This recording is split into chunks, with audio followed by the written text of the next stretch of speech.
Ouais, nous sommes toujours dans l'exploration des démons mentionnés dans la Bible. Dernier, nous parlons de Abaddon, qui dirige la 7e hiérarchie des démons.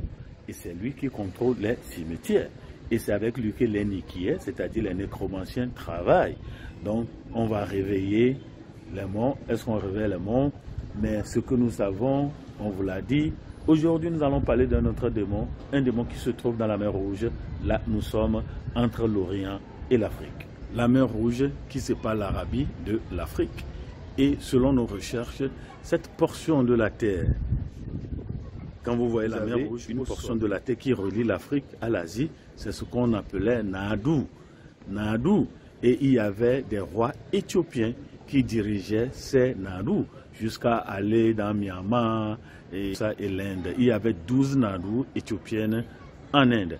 Retournons autour de la mer Rouge ou retournons dans la mer Rouge pour voir le démon qui a fait capitale là et qui a combattu contre Moïse sous couvert du pharaon Ramsès.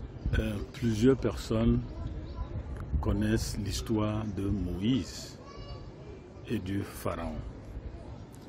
Comment Moïse, le serpent de Moïse, a avalé le serpent des géomanciens, des nécromanciens, des astrologues, des magiciens de l'Égypte. Et nous trouvons cette histoire dans un autre livre, Tombouctou la mystérieuse, où on nous dit que cet événement a eu lieu dans un village qu'on appelle Kokia. Donc ce n'est pas une histoire inventée, c'est une histoire africaine, oubliée par les Africains eux-mêmes. C'est une histoire africaine, mais c'est quelque chose qui a eu lieu dans un village appelé Kokia. Pour la sortie de la mer Rouge, nous sommes dans Exode 14 où on nous dit que il y a eu la mort des premiers-nés. Et à la mort des premiers-nés, l'Égypte a laissé Israël partir. On nous dit que l'Égypte se demande pourquoi avons-nous fait partir nos esclaves. Autrement dit, il y a certaines politiques qui pensent que les gens sont nés esclaves. Ils resteront esclaves. Ça, c'est la théorie de la spécification de Platon dans sa République. Théorie de la spécification, il y a des gens qui sont nés des philosophes, il y a des gens qui sont nés des soldats, il y a des gens qui sont nés le ventre, les membres, les consommateurs. Cette mentalité de croire que certaines personnes sont nées seulement pour servir. Et on a trouvé 3 ou 4 catégories de serviteurs. Il y a certains qui ont choisi de servir, certaines personnes qui ont été fait servir, et d'autres personnes qui ne veulent même pas servir, on les force à servir. Mais restons au bord. Pourquoi chaque matin, le pharaon va se baigner dans le Nil?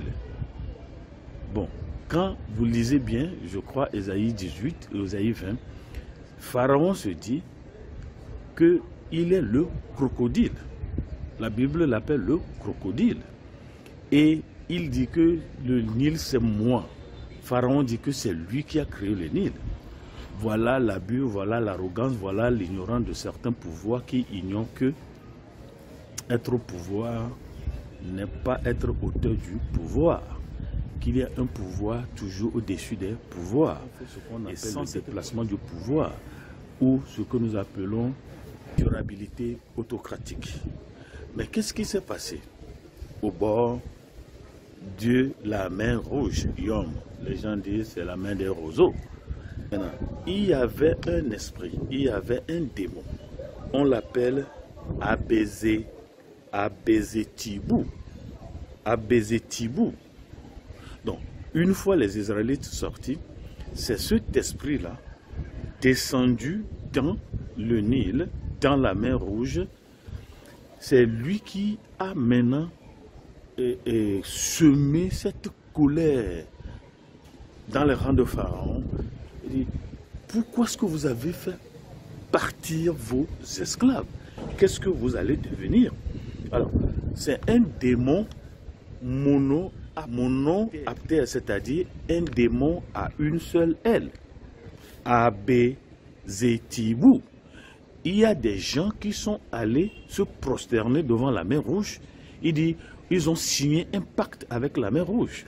On ne signe pas un pacte avec l'eau, on ne signe pas un pacte avec un courant d'eau, mais on signe un pacte avec l'esprit régisseur de cette eau, Abezetibou. Il y a des gens qui ont signé ce pacte. Ils sont grands, ils sont puissants, mais ils disent qu'ils travaillent pour le Seigneur Jésus-Christ. Non, non, non, non, non. Vous avez signé un pacte avec Abezetibou, un démon monoaptère, un démon à une aile. Donc, c'est lui, c'est un démon qui est contre tous les vents sous le ciel. Il est contre tous les vents sous le ciel. Donc, il ciel, le premier ciel qu'on appelle Amelout. Amelout. Donc, c'est lui qui aida les magiciens, les astrologues et excita la colère du pharaon. Sinon, vous avez donné l'indépendance aux gens. Et maintenant, rapidement, après la proclamation des résultats, il y a une colère qui prend le pharaon. Il y a une colère qui naît dans les rangées du parti au pouvoir. Il dit non, il faut qu'on récupère la main, il faut qu'on récupère ces personnes. Donc, l'esprit qui avait suscité cette colère, cette zizanie dans Pharaon s'appelle Abezetibou. Et ceux qui ont suivi le film Moïse, vous allez voir que la femme même avait dit non, reviens avec la tête, reviens avec la tête. Tous les premiers-nés étaient morts. Tous les premiers-nés étaient morts. Donc, Abezetibou, donc Dieu va devoir envoyer un esprit lorsque la mer s'est fendue et lorsque la mer va se refermer. Donc Abezetibou était pris dans des colonnes d'air. Ça, je le dis aux Africains qui disent qu'ils sont... L'Afrique n'a que des mystères. Et je vous dis, si nous avons nos magies, l'Europe a ses mystères. Si nous avons nos mystères, l'Europe a ses magies. Dans des colonnes d'air. C'est des gens qui sont dans l'air comme ça, ils sont en prison. Nous, nous ne les voyons pas. Eux-mêmes, ils savent ce qu'ils font. Donc, Abezetibou, lorsque la mer Rouge se referma, il a été pris au piège par une colonne d'air, un pilier d'air, jusqu'à ce que Épiphase, un autre démon, vienne le prendre et le rendre. Donc Épiphase, qui est le démon assistant de Abezetibou, les deux ont été enchaînés dans un pilier d'air jusqu'à la fin des temps. Est-ce que vous avez une fois entendu parler d'un démon de la mer Rouge? La Bible ne nous parle pas de ça. La Bible ne veut pas parler de ça. Mais nous savons, les documents montrent que dans la mer Rouge, l'esprit qui catalysait tout, qui favorisait tout et qui croyait faire monter la puissance de l'Égypte, c'était Abezetibou. Alors, où était Amon-Ra? Où était le dieu soleil? Lorsqu'il y avait la nuit pendant 2 jours, la nuit était si dure qu'on pouvait la toucher du doigt. Vous voyez? Donc, Dieu a fait l'épistémologie des sciences égyptiennes, l'épistémologie des dieux égyptiens. Les signes de Moïse étaient une caricature des divinités qui existaient en Égypte. Donc, lorsqu'on nous parle de nous, He, Hehet, Keku, Kekut, Keku, Nun, Nunet, Amon et Amonet, nous avons 4 dieux masculins, nous avons 4 dieux féminins aux têtes de serpents, tous chaussés des têtes de chiens. Alors, voilà ce qui habite dans la mer Rouge et ceux qui luttaient contre Moïse. Et heureusement, Dieu lui-même a donné la main forte à Israël. Vous qui dites que vous êtes homme de Dieu et vous étiez allé vous prosterner devant la mer Rouge, on ne sait pourquoi, vous avez signé un pacte avec Abezetibou et Épiphase. Donc, le moment est venu pour que vous vous repentiez et que vous dites au Saint-Esprit de vous délivrer de cet esprit qui a lutté contre la sortie d'Israël. Que le Seigneur vous bénisse et qu'il vous garde. Ici, c'est Histoire Afrique. Levez le voile colon et laissez parler la Bible elle-même. Au revoir.